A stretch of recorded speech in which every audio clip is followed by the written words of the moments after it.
لیکن اصل میں ان کے فیصلے پہلے ہو چکے ہیں. یہ سارا جو ہے نا لوگوں کو دکھاوے کی سب کچھ ہو رہا ہے.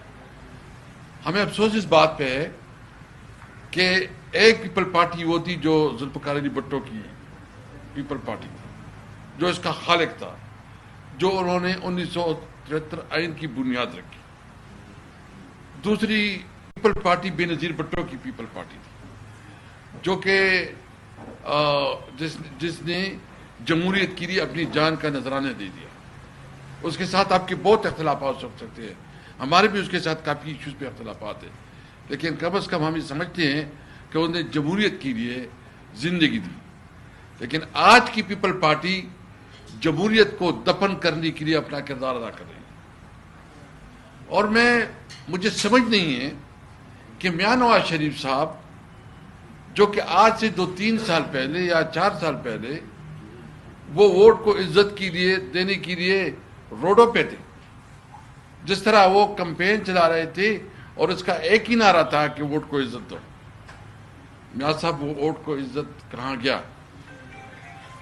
8 فروری کو آپ کو اصولی فیصلہ کرنا چاہیے تھا، آپ کو اس حکومت کا حصہ نہیں بننا چاہیے تھا. پھر لوگ یہ سمجھتے کہ ہاں میاں نواز شریف جو ہے نا کم از کم اصولی سیاستدان ہے. یہ اس قسم کے اقتدار کو آپ نے کیا کرنا ہے جو آپ کو منت و ترلوں کی اور پاؤں پڑنے کی بنیاد پہ جو نا آپ کو اقتدار ملی ہے؟ آپ کے پاس کوئی اختیار نہیں ہے کہ آپ کوئی فیصلہ کر سکے بغیر پوچھ کے. تو مجھے اس پہ بہت افسوس ہے کہ میاں نواز شریف جو اپنے آپ کو ایک جمہوریت کا اور پھر جو ہے نا آئین کی بالادستی کا اور ووٹ کو عزت دینے کی چیمپئن سمجھ رہا تھا، وہ اس پہ خاموش ہے، بلکہ اس کا انشاءاللہ اس کے حوالے سے ہم نے فیصلے کیے ہیں کہ ہم نے آگے کیا عمل طے کرنا ہے. ہم نے سلمان اکبر راجہ صاحب کی تھرو عمران خان کو بھی کچھ اپنے سفارشات بھیجے ہیں، اس لیے ابھی ہم اس کی اناؤنسمنٹ نہیں کرتے، بلکہ شام کو باقاعدہ ایک پریس ریلیز جاری کر لیں گے. اگر کوئی ملاقات ہوتی ہے تو جو ہمارا آئندہ کے لیے عمل ہے اس کے بارے میں ہم باقاعدہ آفیشیل اسٹیٹمنٹ ایشو کریں گے. لیکن ایک بات طے ہے کہ ہم ہر صورت میں جمہوریت کے لیے، آئین کی بالادستی کے لیے اور اپنی بنیادی حقوق کے لیے عوام کے پاس بھی جائیں گے.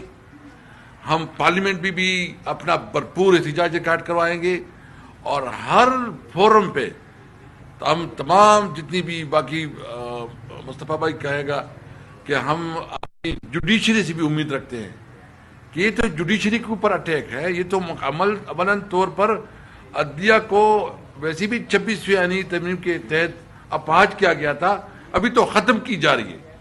ابھی تو کون جج جو ہے نا اگر اس کی ٹرانسفر پوسٹنگ اور 2 سپریم کورٹ بن جائیں تو کیسی عدلیہ جو ہے نا اپنے وقار کو برقرار رکھے اور کیسا کوئی عدالت سے انصاف کا توقع کر سکے گا؟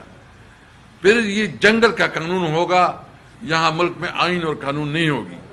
ہم اپنے عوام کو یقین دہانی کرنا چاہتے ہیں کہ ہم آپ کے ساتھ ہیں، آپ کے حقوق کے لیے. جو ہمارا الائنس ہے تحریک تحفظ آئین پاکستان اور پاکستان تحریک انصاف، انشاءاللہ بھرپور طریقے سے اپنی آواز عوام کے لیے اٹھائے گی اور کسی طور پر اپنے لوگوں کو مایوس نہیں کریں گے. انشاءاللہ صحیح معنوں میں جمہوریت اور قانون کی بالادستی کے لیے اپنی جدوجہد کو آگے بڑھائیں گے.